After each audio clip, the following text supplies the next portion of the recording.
Indian national കോൺഗ്രസിൽ രണ്ട് അധികാര കേന്ദ്രങ്ങളോ?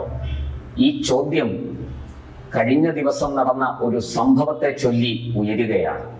ഡൽഹിയിലെ മാധ്യമങ്ങൾക്കിടയിൽ ഇക്കാര്യം ചൂടുപിടിച്ച ചർച്ചയിലാണ്. കേവലം 24 മണിക്കൂർ തികഞ്ഞില്ല, അതിനു മുമ്പ് തന്നെ ഈ വിഷയത്തെക്കുറിച്ച് വലിയ ചർച്ചകൾ നടക്കുകയാണ്. കാരണം ഇന്നലെ നമ്മുടെ പാർലമെന്റിന്റെ വിന്റർ സെഷൻ, ശീതകാല സമ്മേളനം അവസാനിച്ചു.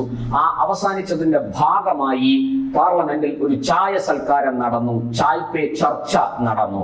ആ ചർച്ചയിലെ ചില സംഭവങ്ങളാണ്, അല്ലെങ്കിൽ അവിടെ ദൃശ്യമായ ചില കാര്യങ്ങളാണ് മാധ്യമങ്ങളെ ഇത്തരത്തിലൊരു ചർച്ചയ്ക്ക് പ്രേരിപ്പിച്ചിരിക്കുന്നത്. ഇന്ത്യൻ നാഷണൽ കോൺഗ്രസിൽ രണ്ട് അധികാര കേന്ദ്രങ്ങൾ ഉയർന്നു വന്നിരിക്കുന്നു. ഒന്ന് രാഹുൽ ഗാന്ധിയാണെങ്കിൽ മറ്റൊന്ന് പ്രിയങ്ക ഗാന്ധിയാണ്. പ്രിയങ്ക ഗാന്ധിയെ കുറിച്ച് വളരെ വ്യക്തമായി മാധ്യമങ്ങൾ മാത്രമല്ല, ഭരണപക്ഷത്ത് നിന്ന് പോലും ചില പരാമർശങ്ങൾ ഉണ്ടായിരിക്കുന്നു. എല്ലാ ദിവസവും രാവിലെ കൃത്യമായി 9:30 മണിക്ക് പ്രിയങ്ക പാർലമെന്റിൽ എത്തുന്നു, പാർലമെന്റ് നടപടികളോട് സഹകരിക്കുന്നു എന്ന് മാത്രമല്ല, ചർച്ചകളിൽ സജീവമായി പങ്കെടുക്കുന്നു.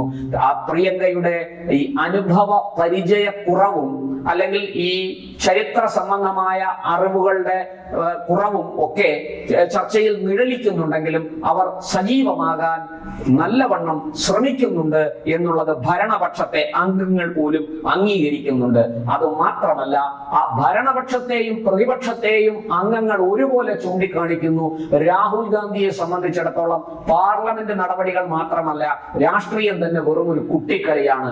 അദ്ദേഹത്തിന് ഈ രാഷ്ട്രീയ പ്രവർത്തനത്തിനോട് ഒട്ടും തന്നെ പ്രതിബദ്ധതയില്ല, പ്രതിപത്തിയുമില്ല. അദ്ദേഹം ഒഴിവു സമയം വിനോദസഞ്ചാരത്തിന് ചെലവഴിക്കുന്നത് പോലെയാണ് രാഷ്ട്രീയത്തിൽ പെരുമാറുന്നത് എന്ന ആക്ഷേപവും ആരോപണവും ഭരണപക്ഷത്തെന്ന് മാത്രമല്ല, അദ്ദേഹത്തിന്റെ സ്വന്തം കക്ഷിയിൽ നിന്ന് പോലും വളരെ ശക്തമായി ഉയർന്നിരിക്കുന്നു. അതുമാത്രമല്ല, ഈ ചായ് പേ ചർച്ച പ്രധാനമന്ത്രിയുമായിട്ട് ചർച്ച നടത്താൻ, സംസാരിക്കാൻ, സംവദിക്കാൻ ഒരു ചെറിയൊരു സമയമെങ്കിലും ലഭിച്ചത് പ്രിയങ്ക നന്നായിട്ട് വിനിയോഗിച്ചു. അവർ കേരളത്തെ കുറിച്ച്, താൻ മത്സരിച്ച് ജയിച്ച വയനാടിനെ കുറിച്ച് വളരെ കാര്യക്ഷമമായി സംസാരിച്ചു. ഒപ്പം കേരളത്തിന്റെ MP, കേരളത്തിൽ നിന്നുള്ള കൊല്ലത്തിന്റെ MP നമ്മുടെ NK പ്രേമചന്ദ്രനും ഉണ്ടായിരുന്നു. NK പ്രേമചന്ദ്രനും പ്രിയങ്കയും പ്രധാനമന്ത്രിയോടൊപ്പം നിരവധി കാര്യങ്ങൾ സംസാരിച്ചു. പ്രധാനമന്ത്രി പ്രിയങ്കയോട് മലയാളമൊക്കെ പഠിച്ചോ എന്ന് ചോദിക്കുകയുണ്ടായി. പഠിച്ചു വരുന്നു എന്നായിരുന്നു അവരുടെ മറുപടി. NK പ്രേമചന്ദ്രനാണ് സഹായിക്കുന്നത് എന്നും അവർ പറഞ്ഞു. പ്രേമചന്ദ്രനെ കുറിച്ചും വളരെ പുകഴ്ത്തി പ്രധാനമന്ത്രി സംസാരിക്കുകയുണ്ടായി. അത് മാത്രമല്ല, പാർലമെന്റിൽ അവിടെ ദൃശ്യമായ മറ്റൊരു പ്രധാനപ്പെട്ട കാര്യം, ഈ പ്രിയങ്കയ്ക്ക് പാർലമെന്റിൽ ഒരു MP എന്നതിൽ കവിഞ്ഞ് മറ്റ് ചുമതലകളൊന്നും കൊടുത്തിട്ടില്ല കോൺഗ്രസ്. അവർ കോൺഗ്രസിന്റെ അഖിലേന്ത്യാ ജനറൽ സെക്രട്ടറിയാണ്. പക്ഷേ അവർക്ക് പാർലമെന്റിനുള്ളിൽ കോൺഗ്രസിന്റെ ഭാഗത്ത് നിന്ന് രാഹുൽ ഗാന്ധി പ്രതിപക്ഷ നേതാവാണ്, ഖാർഗെ രാജ്യസഭയിൽ പ്രതിപക്ഷ നേതാവാണ്, അതുപോലെ ചീഫ് വിപ്പ് ഉണ്ട്, അങ്ങനെ പലരുമുണ്ട്. പക്ഷെ അവിടെ പ്രിയങ്കയ്ക്ക് സുപ്രധാനമായ ചുമതലകൾ ഒന്നും തന്നെ നൽകിയിട്ടില്ല. അവർ കേവലം വയനാട് MP മാത്രമാണ്. പക്ഷേ ഇന്നലെ അവർ പ്രധാനമന്ത്രിക്കും മറ്റുള്ളവർക്കും ഒപ്പം ആ ചായ് പേ ചർച്ച എന്ന ആ സത്കാരത്തിൽ മുൻനിരയിൽ ഇടം പിടിച്ചു. ഇതെന്താണ് സൂചിപ്പിക്കുന്നത്? അവരെക്കാൾ പാർലമെന്റിൽ സജീവമായി ഇടപെടുന്ന NCP ശരത് പവാർ വിഭാഗത്തിന്റെ സുപ്രിയ സുലെ പോലെയുള്ളവർ അവർക്ക് തൊട്ട് പിന്നിലാണ് ഇരുന്നത്. ഇതേക്കുറിച്ചും മാധ്യമങ്ങൾ വളരെ വിശദമായിട്ട് ചർച്ച ചെയ്യുന്നുണ്ട്. ടൈംസ് ഓഫ് ഇന്ത്യയും മറ്റുമൊക്കെ ഈ വിഷയം ചൂണ്ടിക്കാണിച്ചുകൊണ്ട് കൃത്യമായി വാർത്തകളും ലേഖനങ്ങളും പ്രസിദ്ധീകരിച്ചിരിക്കുകയാണ്. അതുപോലെ തന്നെ പാർലമെന്റിൽ ഈ ശശി തരൂർ ഉൾപ്പെടെയുള്ള ചില നേതാക്കൾ വിമതസ്വരം ഉയർത്തി നിൽക്കുകയാണ് കോൺഗ്രസിനെതിരെ. പലപ്പോഴും പല ഘട്ടങ്ങളിലും രാഹുൽ ഗാന്ധിയുടെ നിലപാടിനോട് അവർക്ക് യോജിക്കാൻ കഴിയുന്നില്ല. മനീഷ് തിവാരി അടക്കമുള്ളവർ അതിനെ എതിർക്കുന്നത്, പരസ്യമായിട്ട് എതിർക്കുന്നത്, മൂർച്ചയത്ര ഇല്ലെങ്കിൽ പോലും എതിർക്കുന്നത് നമ്മൾ കണ്ടതാണ്. അവിടെ ഓപ്പറേഷൻ സിന്ദൂരിൽ പ്രത്യേകിച്ചും രാഹുൽ ഗാന്ധിയുടെ വാക്കുകൾക്ക്, രാഹുൽ ഗാന്ധിയുടെ ജൽപ്പനങ്ങൾക്ക് ഇവരാരും തന്നെ കുടപിടിക്കുന്ന ഒരു കാഴ്ച കാണാനില്ലായിരുന്നു. മാത്രമല്ല ശശി തരൂർ അടക്കമുള്ളവർ രാഹുൽ എടുക്കുന്ന നിലപാടിന് വിരുദ്ധമായ നിലപാടെടുത്തുകൊണ്ട് രംഗത്ത് വരികയും ചെയ്തു. ഇതും വലിയ ചർച്ചയാവുകയും വിവാദമാവുകയും ഒക്കെ ചെയ്തു.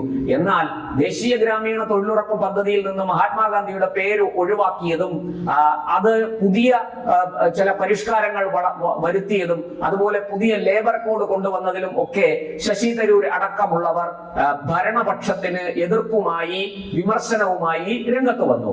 അവർ മകരദ്വാരത്തിൽ പാർലമെന്റിന്റെ മകര കവാടത്തിൽ അതിനെ എതിർത്ത് സംസാരിക്കുകയും അവിടെ നടന്ന പ്രതിഷേധത്തിൽ പങ്കെടുക്കുകയും ചെയ്തു. ഇവിടെ എല്ലാം പ്രിയങ്കയും ഇതിന്റെ ഭാഗമായിരുന്നു എന്നുള്ളത് നമ്മൾ മനസ്സിലാക്കണം. വളരെ കൃത്യമായിട്ട് കോൺഗ്രസിൽ അധികാരത്തിന്റെ 2 കേന്ദ്രങ്ങൾ ഉയർന്നു വന്നിരിക്കുന്നു എന്ന് മാധ്യമങ്ങൾ ചൂണ്ടിക്കാട്ടുന്നത് വെറുതെ അല്ല, അതിനകത്ത് വാസ്തവമുണ്ട് എന്ന് തന്നെ പറയണം. മാത്രമല്ല തെരഞ്ഞെടുപ്പ് തന്ത്രജ്ഞൻ ഇലക്ഷൻ സ്ട്രാറ്റജിസ്റ്റ് പ്രശാന്ത് കിഷോർ വീണ്ടും പ്രിയങ്കയുമായിട്ട് അടുക്കുന്നു. പ്രിയങ്കയുടെ ഉപദേശക സ്ഥാനത്തേക്ക് പ്രശാന്ത് കിഷോർ കടന്നു വരുന്നു എന്നുള്ളത് നമ്മൾ മനസ്സിലാക്കണം.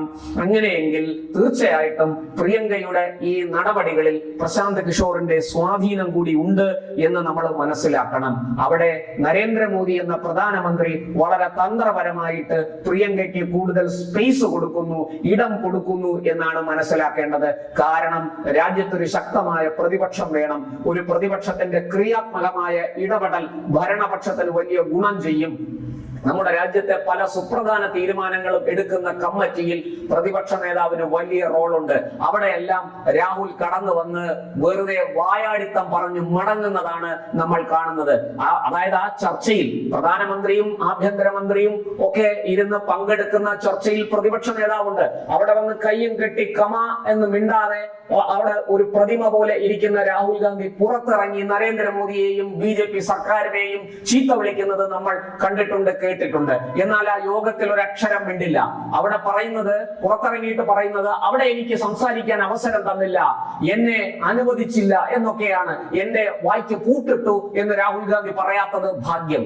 എന്തായാലും ഇത്തരത്തിലൊക്കെ പെരുമാറുന്ന ഒരു പ്രതിപക്ഷ നേതാവ് രാജ്യത്തിന് ഭൂഷണമല്ല എന്ന് പ്രതിപക്ഷത്തിന് തോന്നുന്നില്ല, പക്ഷെ ഭരണപക്ഷത്തിന് തോന്നുന്നുണ്ട്. അതുകൊണ്ടാണ് ശ്രീമാൻ നരേന്ദ്രമോദി പ്രിയങ്ക കടന്നു വരുന്നെങ്കിൽ വരട്ടെ, അവർക്ക് കൂടുതൽ എന്തെങ്കിലും നമ്മുടെ രാഷ്ട്രത്തിന് വേണ്ടി സംഭാവന ചെയ്യാൻ കഴിയുമോ എന്ന് നോക്കുന്നത്. അതിനകത്തൊക്കെ രാഷ്ട്രീയമുണ്ട്. പ്രിയങ്കയുടെ കടന്നുവരവ് തീർച്ചയായിട്ടും ഭരണപക്ഷത്തിന് ഒരു വെല്ലുവിളിയാണ്. അതൊക്കെ കൈകാര്യം ചെയ്യാനുള്ള മിടുക്ക് ഭരണപക്ഷത്തെ നേതാക്കൾക്കുണ്ട്. പ്രധാനമന്ത്രി നരേന്ദ്രമോദിക്കും ആഭ്യന്തരമന്ത്രി അമിത്ഷായ്ക്കും ഒക്കെ ഉണ്ട്.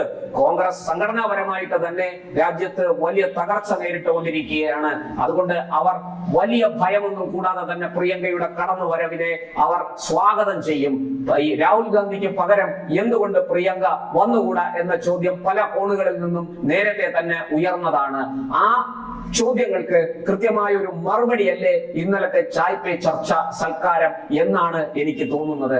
എന്തായാലും വരും ദിവസങ്ങളിൽ നമുക്ക് മനസ്സിലാക്കാം കോൺഗ്രസ് ഈ രാഹുൽ ബാധയിൽ നിന്ന് അല്ലെങ്കിൽ രാഹുകാലത്തിൽ നിന്ന് മോചനം നേടി അത് പ്രിയങ്കയുടെ കയ്യിലേക്ക് പോകുമോ എന്നുള്ളതാണ് ഇപ്പോൾ രാഷ്ട്രീയ നിരീക്ഷകരും മാധ്യമങ്ങളും ഒക്കെ സാഗൂതം നിരീക്ഷിച്ചു കൊണ്ടിരിക്കുകയും ചോദ്യങ്ങളായിട്ട് ഉന്നയിക്കുകയും ചെയ്തുകൊണ്ടിരിക്കും.